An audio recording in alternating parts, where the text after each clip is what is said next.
Le coût de la Covid-19 se compte non seulement en millions de morts à travers le monde, mais aussi en pertes financières suite aux perturbations et restrictions imposées pour limiter la propagation du virus. Notre invité est le président et directeur général de la Banque de commerce et de développement d'Afrique orientale et australe, Admassou Tadesse, qui s'est fait le champion du financement panafricain des grands projets d'infrastructure. Merci d'être avec nous. Hello and welcome, Mr. Tadasu. Merci de me recevoir, je suis très heureux d'être avec vous. La pandémie de la Covid-19 a-t-elle affecté le rôle de la TDB dans le financement des projets ambitieux sur le continent? Nous avons bien sûr un rôle particulier pour soutenir le commerce. Et comme vous le savez, les blocages et les fermetures de frontières ont affecté le commerce. La croissance a été atténuée. Nous n'avons pas retrouvé le même niveau de demande de financement du commerce que par le passé. Mais nous avons quand même un bon volume de financement d'infrastructures et de projets.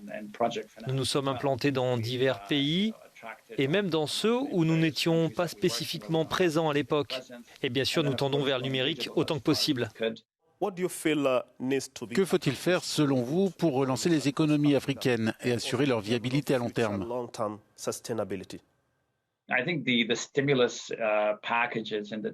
Je pense que les plans de relance un peu partout dans le monde ont vraiment contribué à maintenir l'ordre économique général et permis de favoriser un rebond.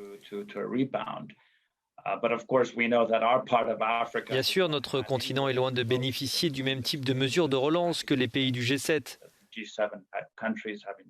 On parle quand même de milliards de dollars dépensés ces derniers mois.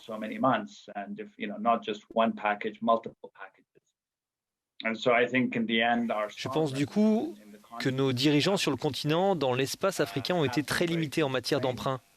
Et ils n'ont pas pu proposer des mesures de relance comme ont pu le faire les grandes puissances économiques. Du coup, malgré un soutien évident, il n'a pas été suffisant.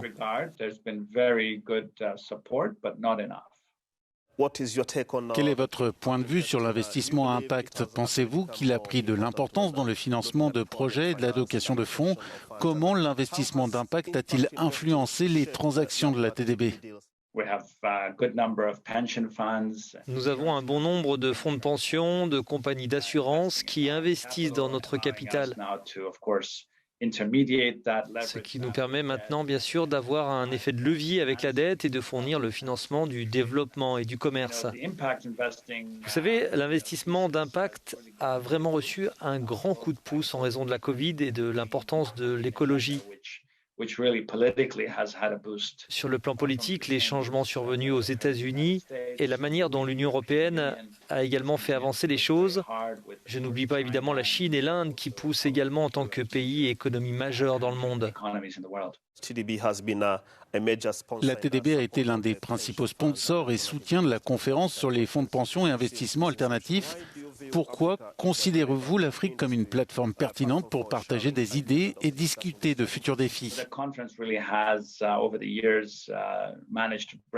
Au fil des ans, la conférence a vraiment réussi à rassembler les parties prenantes et à faire en sorte que des conversations intelligentes aient lieu et qu'il y ait de vrais échanges entre les parties prenantes. Elle permet de renforcer la confiance et de partager de nombreuses informations de manière générale. Donc oui, nous sommes devenus partie prenante depuis quelques années. Nous avons toujours trouvé qu'il s'agissait d'une plateforme très utile avec une très bonne participation et une bonne assistance. C'était le président et directeur général du groupe de la Banque de commerce et de développement de l'Afrique orientale et australe, Admassou Tadesse.